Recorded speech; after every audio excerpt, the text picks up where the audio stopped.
is Andi Purewal for Boxing Social in association with Pursue Fitness, and I'm delighted to be joined by trainer Joe Gallagher. Joe, you're the last one up because you've had a hectic morning. Yeah. How's everybody looking in camp, and how are you, Sal? How are you? Yeah, a little bit hoarse after all the shouting this morning. I was cracking the whip today, Friday, and really good end of the week. Everyone's stepping up the game now. New season's 4 or 5 weeks away, and there's a few kids out in September. So yeah, cracking the whip, and summer's over. As I've mentioned to you previously, you don't really get to appreciate how many high-level operators you have in your gym unless you come up and you see them all working down there together. Instead of starting off at the top though with the Callum Smiths and the Liam Smiths, etc., we're going to start off with Sam Hyde, the first person who I saw when I come down here today. How's Sam looking, and how are you finding trying to match him up now? Listen, Sam Hyde is, I won't say he's my teacher's pet at the moment, but he's doing everything that I'm asking of him. It's took him a while to adjust to the gym, the amount of time that he's been here. Like all young kids, when they come and they're 22, 23, they all want to be the crawlers, the beefies and everything else. But them lads are like 28, 29 at the time, and they've served their apprenticeship. Sam had to understand that just doesn't happen overnight. You have to serve your apprenticeship, and he is doing. He's took a couple of fights. Most lately, the Reactpor one at short notice, was winning the fight, and only through an eye injury the fight was stopped. So Sam's in the gym. He's gunning for the rematch on that. He really wants it. Eddie promised him the rematch when we first did the fight. Reactpor's just had a good win over Chris Billam-Smith. I spoke to Dylan White the other day in Liverpool, saying like we want the Sam Hyde Reactpor fight rematch. It's got to happen. I don't think they're that keen on it. Dylan White didn't seem that keen on it. And like I said to Dylan, well, if it was the other way round, you'd be jumping up and down. I said, we're not going to disrespect you or Reactpor, Richard Reactpor. We got on very well with him. Always speaks well of Sam, and Sam like him. But I feel that's unfinished business. Sam gets hounded all the time when you're having that rematch, and I think that's unfinished business. And I think Richard Reactpor needs to give Sam Hyde the opportunity back again, and finish off unfinished business. And if he's as good as what Dylan White's saying he is, then fight Sam Hyde next, and that's the next fight we're looking for Sam Hyde. We'll try and get him out in September, and then try and do the Reactpor fight sometime October, November time. Sam was obviously originally going to fight in Manchester on July 6th, and that card got cancelled. On the back of that, there was a few exchanges over social media between himself and Lawrence Okoli, the British and Commonwealth champion. What was the state of play with that? How come that never seemed to materialise?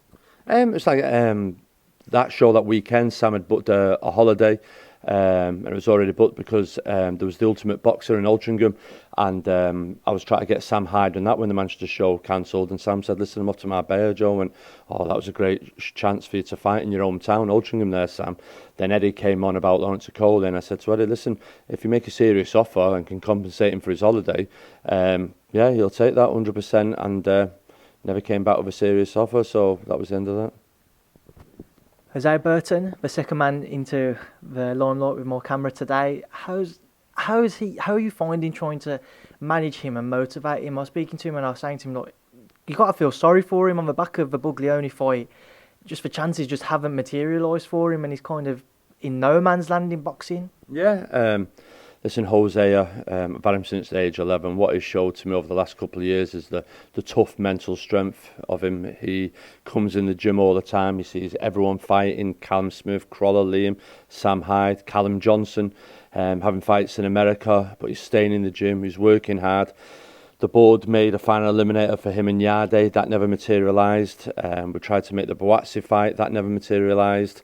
And he's sticking with it. He's one of the most avoided people in British boxing, and up until the Frank Buglioni loss, he was winning that fight, and for whatever reason he's avoided, but there'll be opportunities for him. And like I said to him, nobody has got to pick up the phone and make a fight for you, Ophi, and give you 12 weeks notice. That ain't got to happen. What they will try and do, they'll try and get you at 3 or 4 weeks notice, so you have to stay in the gym, be prepared, be an old school fighter, and when that phone call comes for that opportunity, you grab it with both hands this time, and you don't let go of it.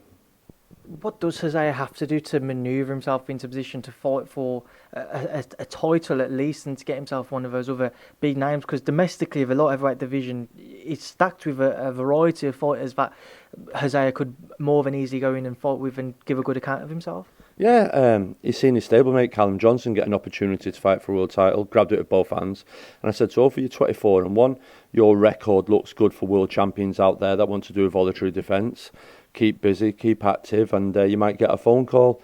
We'll have to see what happens now with his management team and see what opportunities arise in the new season. But I've been told he's got to be fighting regular, and hopefully them big opportunities will come in the end of 2019. Paul Butler was up next into more camera. How is he looking? What's he up to?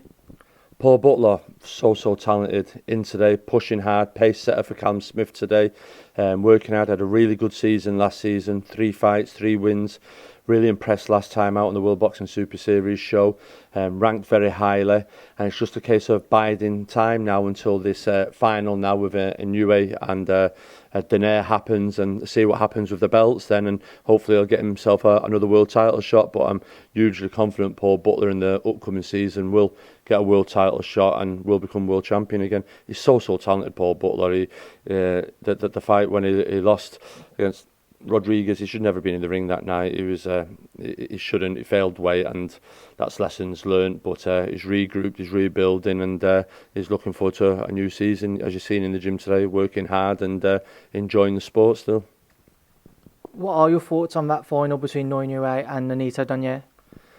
Listen, you've got the young bull and the old bull, haven't you? You've got Inoue, high on confidence, punch power, and you've got Donaire. Everyone thought he was a little bit washed up over the hill. Could he make the weight? And you've seen his performance against Ryan Burnett. It was unfortunate with the injury of Ryan Burnett, what happened, but you could still see there's only got to be one winner in that fight. I think Donaire came, purpose, rolled back the years, and the fact that it's in Japan now as well, I think it's going to make it a bigger occasion, and I don't think you can write off Donaire at your pearl. The old boy may just have 1 or 2 tricks, ring experience up his sleeve for Inoue, but Inoue, listen, I look at him at times, you just think, wow, is this the new Manny Pacquiao that's got to go through the weight divisions? We're watching someone special, and when we're in Glasgow and the way that he dealt with Rodriguez in a unification, it's frightening to think the potential of him. Zolano Tete, the WBO world champion, was also in the tournament and had to pull out for injury. How do you think he would have fared if the injury never occurred and he was still boxing in the tournament? Do you think he would have reached the final and fought Inoue? The way that many people seem to have it mapped out in their heads that those two would have collided in the final? Yeah, Tete's a very good fighter. I would like the winner of the World Boxing Super Series then to fight Tete, to have all the belts. I think it's only right. I think that's a good fight for Tete. He's been wanting the big opportunities. It was unfortunate for his injuries, but Tete Donaire or Tete Inoue, that's a good fight. I think that's a lot of boxing fighters, fans, writers would like to see that fight, because there's an intrigue with Tete, isn't there? Some days he's hot, and there's other days he wins on points, but there's one thing about him, he's talented, and he's a good world champion, and I think the winner of the World Boxing Super Series can't really call themselves the number one until they fought Tete. And then on to Liam Smith. We'll come to Callum last, even though I interviewed him before Liam. Liam's mentioned that he's looking to go out in Mexico now. I know there was originally talks of him going on the Lomachenko-Luke Campbell undercard on August 31st to face Sergio Garcia, the European champion. What was the situation with that and the deal with that as to why the fight never happened? I think Sergio Garcia fought last time out against Rabchenko, and then he's got his mandatory, which I think it's Cedric for 2. So Liam couldn't get that fight. I don't know what happened there, but he couldn't get the fight. So in the meantime now, Liam's been offered a spot over in Mexico to fight over there. Opponent was still looking to find out. I just don't know why Liam couldn't have stayed on the Lomachenko bill in a 10-round contest over there, marking time. But Liam doesn't back down. It's like you're offering him out for a straightener. So we're off to Mexico, to Bandit country, from what I've been told where it's in, and we're going into the opponent's backyard. Whoever it is, I'm sure it'll be a Mexican, and like you say, Liam, listen, he's very popular in Mexico with his fights with Canelo Alvarez and Jeremy Mungai. So it's another experience fight for Liam. Come back then, and most probably see, can we do the Garcia fight? Saying that though, Jesse Vargas fight didn't happen with Mungai, so Vargas could potentially be an opponent as well before the year's out, but preferably I'd like Sergio Garcia, providing he beats Cedric Vitu. Liam mentioned to me that he'd love that Jesse Vargas fight as well. Realistically, what type of name do you think he would be looking to secure at the end of the year? Do you think that Jesse Vargas fight is the most probable from the sounds of it? I think both Garcia and Vargas are. Garcia's top 5 WBC European champion, and I think Liam was getting his head round the idea because Liam's like won English, British, Commonwealth, World. Just needs that European to fill the collection, so he got his head round that, and it was a winnable fight. And see what happens with the unification fight at the end of the year as well. If Liam beat Garcia, would have been in a position then as a mandatory challenger for the winner of one of them. So yeah, Vargas is a fight there, but I think Liam would. I'd most probably preferably want him to have Garcia and then have a world title fight after that. One fight which it hasn't been mentioned for a while, but a name that did crop up was Cal Brook. How would you guys feel if the Brook fight was offered between Liam and himself? Yeah, Kel, well, I don't think, I don't know, Kel's gone right off the radar, hasn't he? I don't know whether he's retired or semi-retired, or I think he put all his eggs in one basket for the Amir, very much in the same way that Amir all the time was always chasing the Floyd, and you're chasing that payday, Pacquiao, that's right. And for Kel's a talented fighter. Obviously he switched camps to John Fuchs, he performed. I think he's gone back with Dominic Ingle now. But when you're getting fighters to the latter stages of the career, it's very hard for him to get motivated for 6 and 8 rounders and 10 rounders. And I don't think Kel shined that well last time out. And Kel just wants the big fights. But the trouble is to get the big fights, you have to stay relevant and active. I think he's highly ranked in the governing bodies. I think Eddie Hearn's done a good job getting him ranked where he is without being really active. Kel Brook, Liam Smith. There's no world title on the line. I can't see that happening unless there was a world title on the line, so I can't see that being the case, no. And finally, Callum Smith. How is Callum looking? Yeah, well, if you would have seen him today there, punching well, good tempo, conditioning well now, in negotiations, speaking to Eddie all the time now, trying to nail down a date and an opponent. So obviously that's the tough part. There's a lot of people running away now, not really wanting to fight Callum Smith after his performance in New York. There's a lot of people ringside, Daniel Jacobs, Triple G, and they've all sort of like raised their eyebrows. And listen, the thing is for Callum, it's been 2 years since he's fought in this country. It's good to bring him back, get him an opponent at Liverpool or in Manchester, have that, then try and get him out again by the end of the year. Billy Joe Saunders now is there, Frank Warren.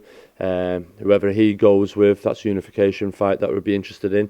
And I see sometimes we get a bit of social media stick, but you've seen with Tyson Fury, Deontay Wilder, they didn't go rushing back into a rematch. Tyson's having a couple of fights, building, Deontay Wilder's building again, and I think Billy Joe Callum Smith is a good fight, a good unification fight now, but could it be better? Could the lads get paid more for hanging on in 6 months, 7 months' time and having it outdoors? Yeah, definitely. And as we've seen of late recently with the tragedies in the ring, people, when they're going in there and they're putting the careers on the line and their lives on the line, they want paying well. So for Callum Smith and Billy Joe Saunders to happen now, will it generate a lot of money? Not as much as it would do in 6, 7 months' time. And like I said the other day, that'd be a huge fight for Anfield, an outdoor fight next time. Wherever Billy Joe goes, he'll most probably want a fight. They'll most probably want to showcase him. So that's a good fight. Then we've got the WBC side of it with your Benavides and your Durrells. We've got them, and then you've got Caleb Plant as well. So there's all them that we're looking at, but they're all busy. They've all got fights, so it's very hard to get them unification fights done. And you've got to make unification fights when they do happen. You've got to make it at the right time so both fighters get the most amount of money. It's not that easy. If it was that easy, then why isn't Wilder fighting Joshua or Joshua fighting Fury and everything else? It's about building and getting as many pay-per-views, many eyes, many bums on seats to reward the fighters for going in there and putting the careers, the health and the life on the line. How difficult a period can this be then? When you consider Callum Smith the number 1 super middleweight in the world, you mentioned the difficulties in trying to make those unification fights. How do you match him up with someone who would prepare him for that? Obviously Hassan and Dam, a former world champion, but at middleweight, stepping up, you could see the difference in quality on the night in New York. How do you find trying to match up Callum then if he isn't going to go in with one of the other leading names in the division? Well, listen, the leading names in the division, apart from the world champions, we're looking out there, we're making offers for, and they don't seem to be happening at the moment. I'm going to speak to Eddie later on today. Obviously, Canelo called Liam out, Callum out. We went back and said, let's do it, and they're not really interested in it. I know Canelo has no interest in fighting Callum Smith. His team don't want to fight Callum Smith, and I know that from very good sources, and I've seen the evidence of it as well. So when Canelo says about going fighting Kovalev, you can most probably see a no Kovalev, but I think Anthony Yardy's got a fantastic chance of beating Kovalev. I think he's got to cause the upset. There's no miles on the clock. He's fresh, he's ambitious. Can Kovalev really take Anthony Yarde serious? I see Andre Ward saying Kovalev most probably is looking at a British guy, not really been in with anyone.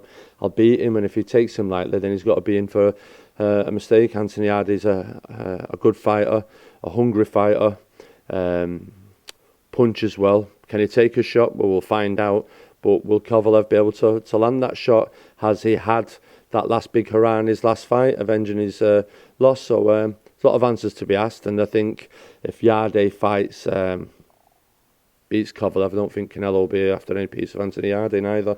I think he'll be looking at trying to do another unification fight. We will come on to Yard Kovalev, but just to keep with Callum, what was the situation with that Canelo deal then? What did they exactly say to you when, I don't know if negotiations is the right word to use, but when you did have talks? No, they were saying not just now. They're looking at doing their thing, maybe next year. And we've seen it in boxing. You could be hanging round and nothing ever happened. I can't have that. There's goals we want to achieve for Callum Smith. We want to be the number one. We are the number one. We beat the number one in George Groves. Callum had a great season last year. He beat the number one in George Groves when not many people thought he would, and in the manner that he did it. And then he had a successful defence in New York. So he had a fantastic year. I've seen he's up for Fighter of the Year, and the fighters of Joe Kawasaki, Ricky Hatton, Lennox Lewis, them people, when they became the number one in the world, they won the Fighter of the Year. So listen, there's some good people in them awards. Josh Warrington, Josh Taylor, all had good years. But I think if you become the number one in your division, the number one in the world at your weight, if you can't become Fighter of the Year in your own country after winning everything, what do you have to do to get it? So I'd be surprised if Callum didn't get that. But I just think with Canelo, he just isn't interested. We've become number one at super middleweight, and if it doesn't very happen soon, then we've got to go and campaign at becoming the best at light heavyweight. Out of the leading names in super middleweight division, Benavidez, Durrell, Billy Joe, Caleb Plant, out of all of them, who do you think offers Callum the most challenges? The most challenge? We really wanted Gilberto Ramirez. That was everyone saw him as the number one. I was really disappointed when we were in LA. Bob promised he'd keep Gilberto down to September to fight Callum, but vacated the belt. That was a shame that we really wanted that fight. I think from the rest of the champions, I'd most probably say Benavidez. I think Benavidez is an exciting talent, young talent coming through, all big. And I think all them in and around that weight at the moment will all eventually be light heavyweight. So I think the light heavyweight division in 12 months will be the hottest division in world boxing, with the champions that are there, and with the likes of your Callum Smith, your Benavidez, your Gilberto Ramirez that have moved up, and the super middleweights that will move up into it. That's got to be such an exciting division. You just mentioned the weight and possibly moving up. For a while now, people just continue to be surprised and shocked by the fact Callum can make super middleweight. I remember being in New York, and when Callum made weight against Hassan and Dam, I was looking around and people were almost shocked once again that he made weight. Do you think he's kind of reached that point where people are just expecting him to miss weight now? I don't know why he doesn't struggle. You see everyone around him, everything else. I've had people in here weeks out, come over to scales, watch him weigh in. The board when they come in and they weigh in, and they all walk away and they check weighs. How does he do that? I've had journalists, because they all say the same thing. You say 4 weeks out, come here, Callum, get on the scales. There you go, there's his weight. They go, wow. And I go, there you go. I said he just doesn't have a problem. So if anyone thinks that he has or bank on it, just hasn't whatsoever. So the talk about moving up to light heavyweight is only because he's 29 now. He's getting to that man strength, and we're the top of the hill at the super middleweight. So let's go and try and become the ring number one and do what Joe Kawasaki and other people did in and become the number one at light heavyweight. That's a challenge now. Do you know what I mean? And yeah, that's it. So yeah, that's it. How much longer can you foresee Callum's career at super middleweight? Depending on the fights. If he gets the fights, the juicy fights, if they're not just happening, not coming to fruition, then yeah, we'll have to move up. And straight away, you've got Gilberto Ramirez at light heavyweight. There's good fighters there. BF. It's a good fight. Would love that fight. The WBC champion as well. There's fights there that Callum's really interested in, and it'd be good. It'd be good to see Bivol against the BF and Yarde Kovalev, the winner of them fight. They them have a bit of a tournament type of thing here as well. But imagine doing a World Boxing Super Series 8 with them four, and then a Benavides, a Callum Smith. That's like that'd be a super division, wouldn't it? But I really do think that's the big division next year. I do want to keep to your gym, but just whilst you've touched on the light heavies, today seems to be that Purewal will face Vosdik in a unification fight out in Philadelphia. That seems what I've seen. What are your thoughts on that fight? That's a great fight, a good fight. Callum Johnson was mad for the rematch and that. I think Callum Johnson showed that he can be hurt, put down. Does he punch hard enough? I'm not sure about. Technically a good boxer, but it's a good fight. Bitibiev carries the power. He's got the get out of jail card. That's a really good fight. I'm looking forward to it. I'm glad that's happening. It's like now Bivol. I feel sorry for Bivol. Bivol's very much like a fighter years ago called Dmitry Pirog. A very good fighter, but who wanted to fight him? No one wanted to fight him. Didn't bring any money to the table. No interest, no fans. So I think Bivol's very much like that. I think the best thing Bivol could do is move down to super middleweight to try and get some action. But didn't much go on there. But that's a great unification fight if that's been announced. I'm really pleased about that. It's a good fight. And Anthony Crolla, we were just having quite an in-depth discussion before we went onto camera to talk about Anthony and his return. What are your thoughts with it all then? How do you see the landline with Anthony and his return? I wouldn't say it's a return. Oh, his last fight, I should say. Yeah, okay, his last dance.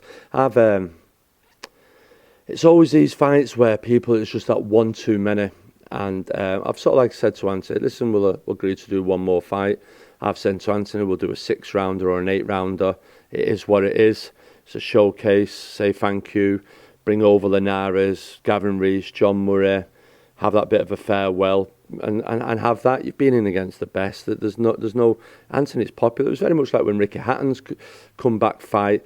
He sold Manchester Arena out.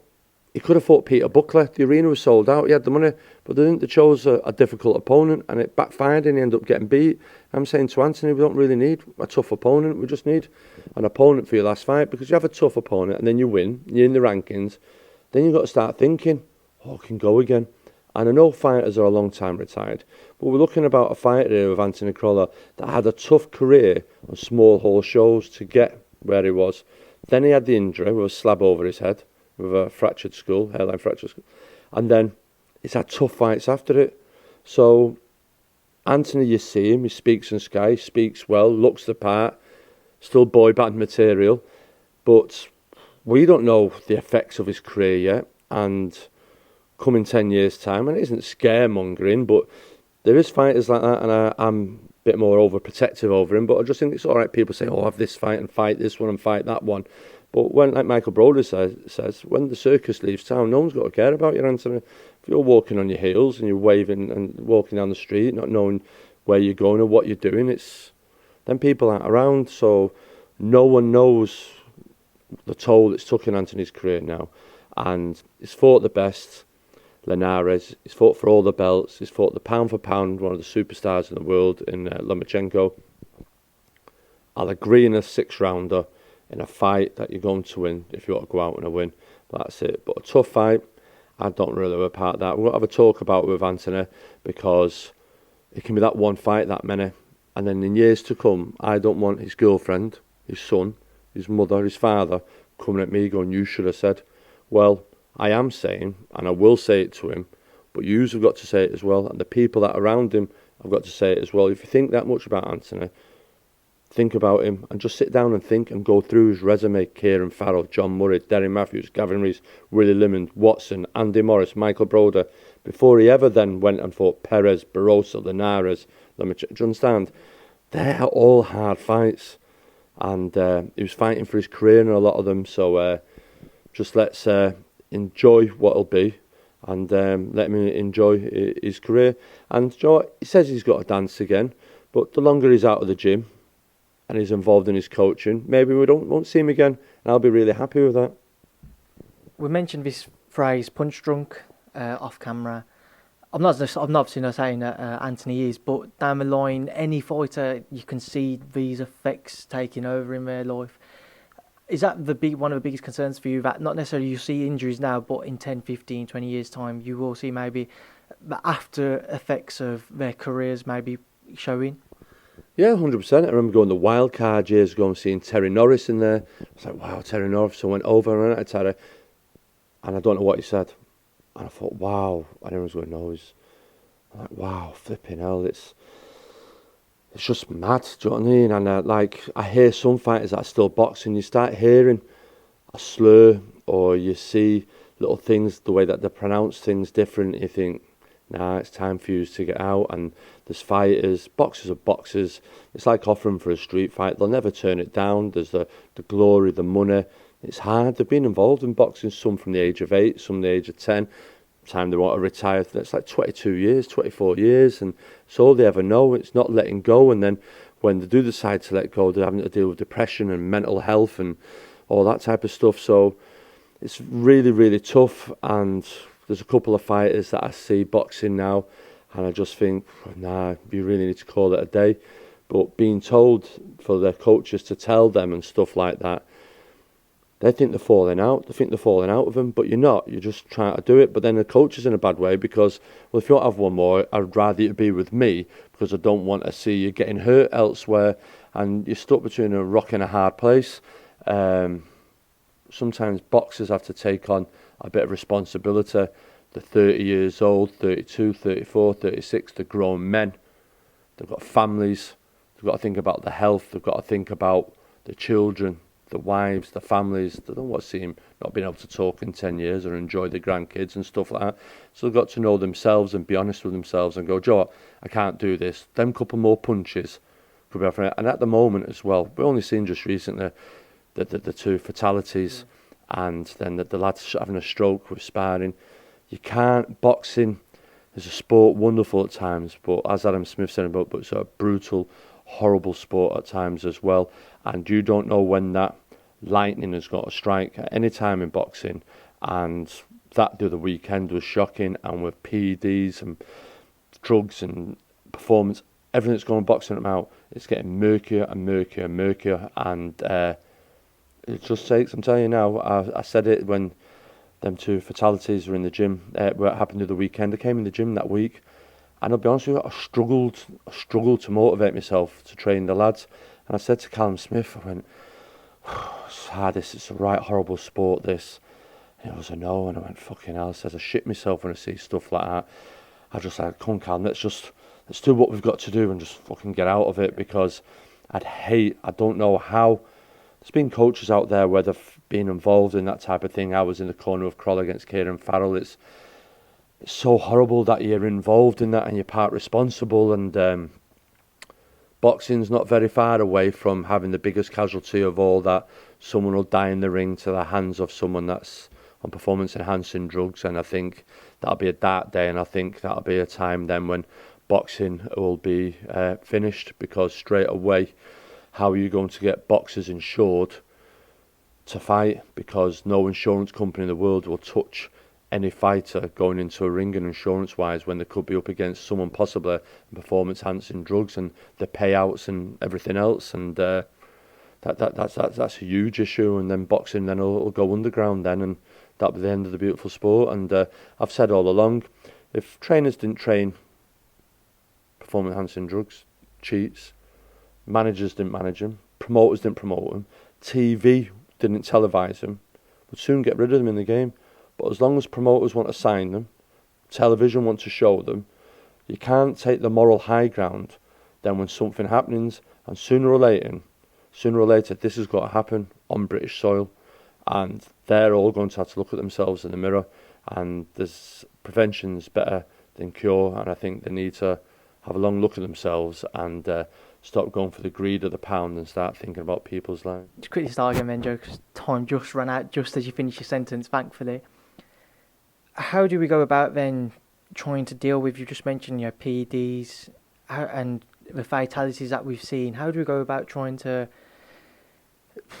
lessen the risk of injuries like that and fatalities occurring in a boxing ring, and trying to knuckle down on people taking performance-enhancing drugs?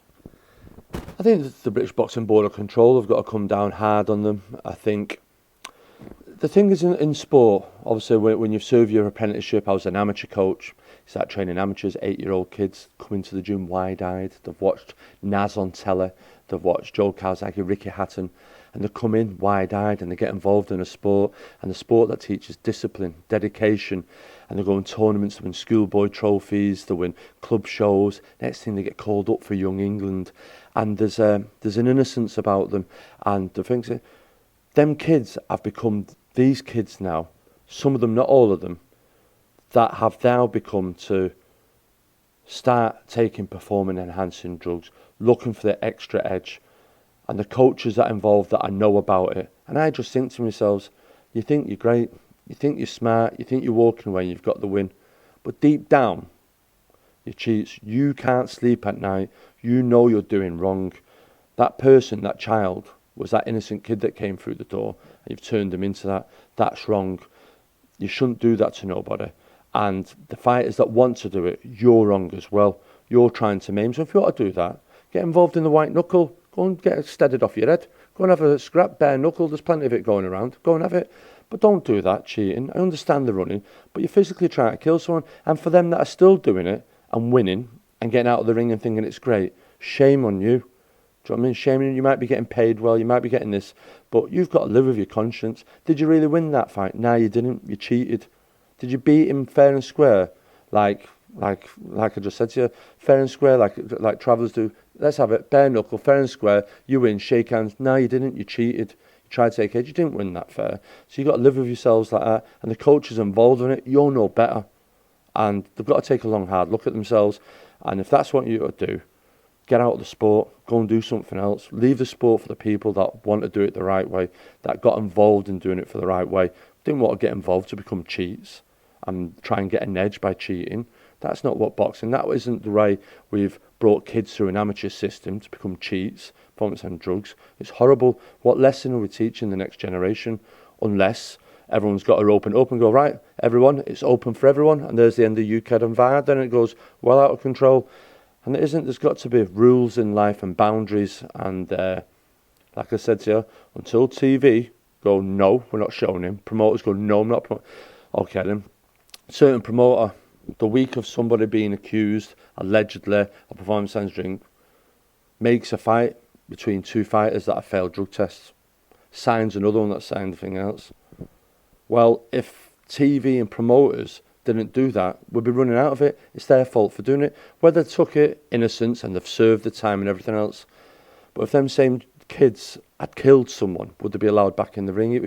We can't run the risk and allowing just in case. We just can't. Everyone's just got to be fair and square. Look at yourselves in the mirror and look at yourselves like 11, 12-year-old walking in the gym and going, am I being true to himself? No. Put your hand in your heart and go, did I do it the right way and try to become the best in the world at being just me? Or did I try to become the best in the world but by cheating? Cheats never prosper and they get found out in the end. Just pick that up again there, Joe. My battery's just about to die, so I had to swap that over. Moving away from all of that, a couple of thoughts I just wanted to get your opinion on. Rumours surfacing today that Anthony Joshua's rematch with Andi Ruiz Jr. may take place in Saudi Arabia. Callum Smith fought out there when he fought George Groves. Your thoughts if that was to be the case, though? I'm surprised. Saudi Arabia, but like I say, money talks, doesn't it? All the big talk of doing it in Mexico, or Ruiz coming over here to Cardiff. Like I say, money talks. Listen, I have great memories of Saudi Arabia. I think it's perfect preparation for a fighter. It was so great for Callum Smith. He was away from everyone. Emotionally, I think it may be good for Joshua, for the fact that he can go over there, he won't have loads of hangers on there, he can get away, he can just concentrate on the fight, and that's it. I know there'll be a big uproar for the fans that want to see it, and the passes and the visas and getting over, but money talks. It would have been nice to... I thought originally when the Canelo date fell through on September the 14th, I thought Ruiz was going to take that date. I thought he was going to take that and have Mexican independence, him as a quick voluntary, and then do Joshua. I'm surprised that never happened, and it would have been nice to see Ruiz have his voluntary defence and his moment in the sun. And listen, that's a good fight.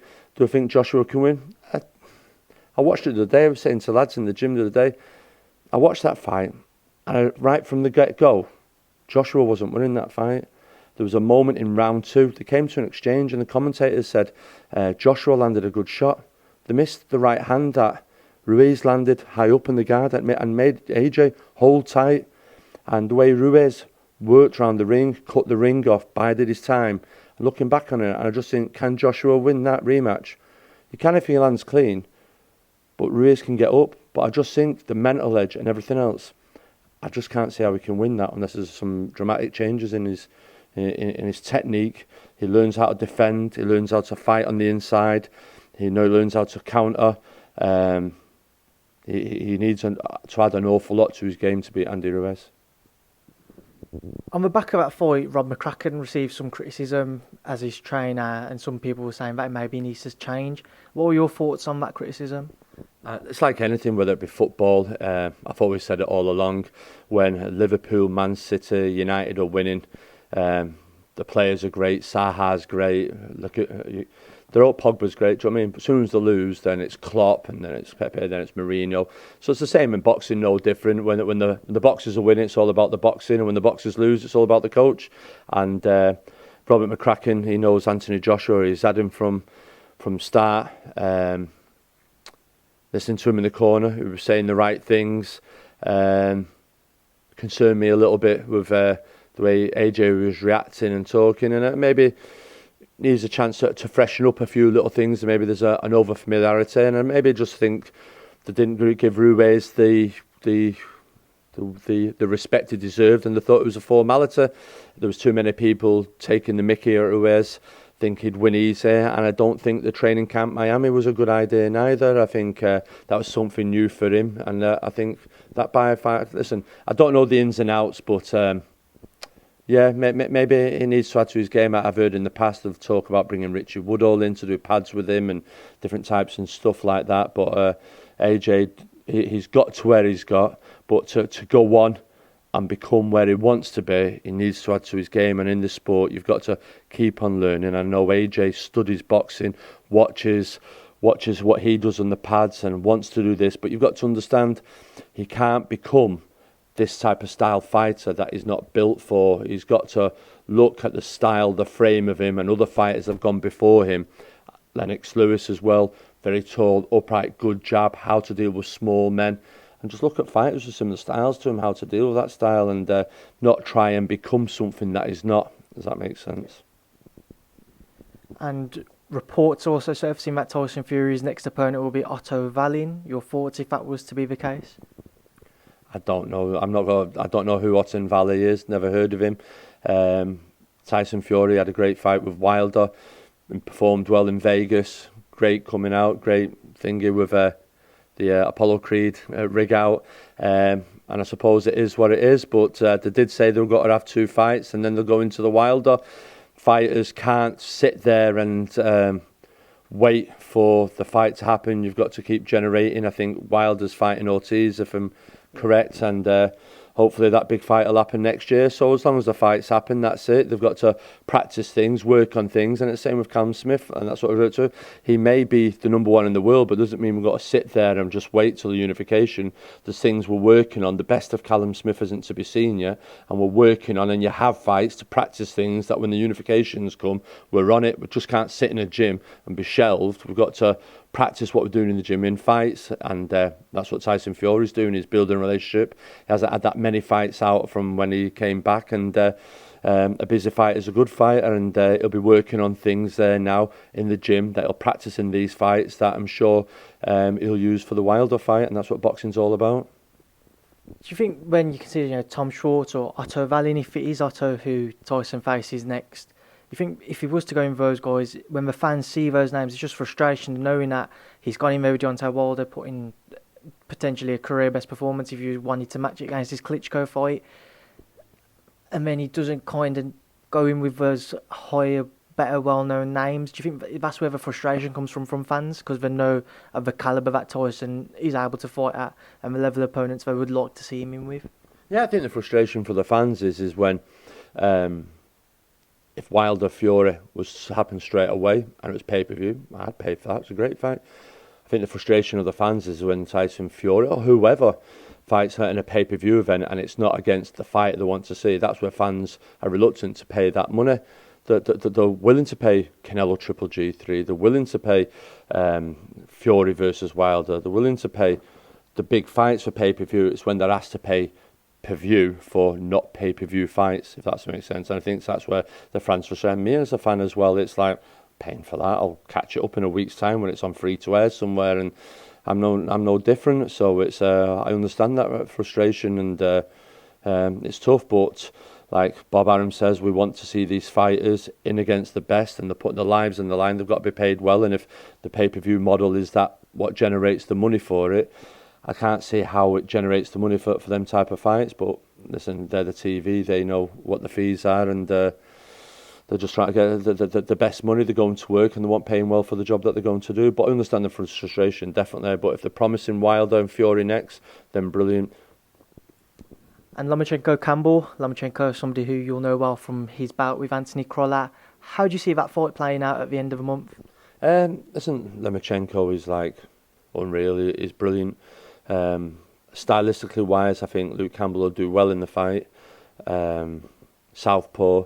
I think you've got to watch this. This has got to be like watching an Olympic final. You've got two highly quality amateurs boxing. They both know good feet, good backhands, good variety in the backhands. And you've seen with Pedraza, Loma struggles a little bit with the southpaw stance. But then you see him with Rigondo, he didn't. But I think when he has to reach, he does. I think Luke will be boxing well. The trouble with Luke, I think, he starts cold. You've seen that against Mender. You've seen it against Linares. And he warms into the fight. He can't go in cold or get knocked early against Lomachenko. He's got to start well and get his confidence going well. If he gets caught cold like he did in them two fights, then I think Lomachenko will close the show very quickly. Luke's got to start well, not take any risks. But like Anthony Crolla says, Lomachenko's in the ring and he just sucks the air out of the ring and you've got nowhere to go. He's something special. But he's got great preparation, Luke Campbell, in Josh Taylor, a good southpaw in the gym, and Shane McGuigan's a good trainer, and I'm sure that they'll have a good plan. But Lomachenko's a serious talent, and I only can see being one winner in that. And finally, Joe, how's the promoting going? Any other fight cards lined up for yourself? Yeah, no, definitely. Yeah. I had my first show in June.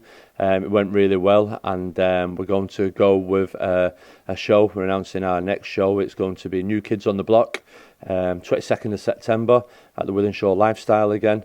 And there'll be a proper announcement with kids on it coming up now. We've got Crolla's protege on it, Dylan Evans on it, we've got Wickham King on it making his debut, George Brennan, Danny Craven, and other names to be confirmed on it. Yeah, so really looking forward to it. Second show. So yeah, it's just a case getting involved, getting lads out, and it's just something I just wanted to do, and that's it now. Yeah, good, and really looking forward to it. Busy season ahead, obviously, with the stable, the shows, and the academy's doing well. We've got our enrolment day in August, and the students, we had an outstanding year last year, and the kids went to Barcelona, and I'm looking forward for the enrolment in August now, and the next batch of kids to come through and get on that programme. So it's great for them young kids to come in and get an education and better themselves and give them a better chance in life. Well, Joe Gallagher, I think that's a perfect way to end that. I've certainly kept you for long enough today, but I appreciate your time as always, and thank you for speaking to myself and Boxing Social. Yeah, no problem. Thanks for coming up. Cheers, thank you. Cheers, Joe. Cheers, That's mate. brilliant. Thank Yeah, you.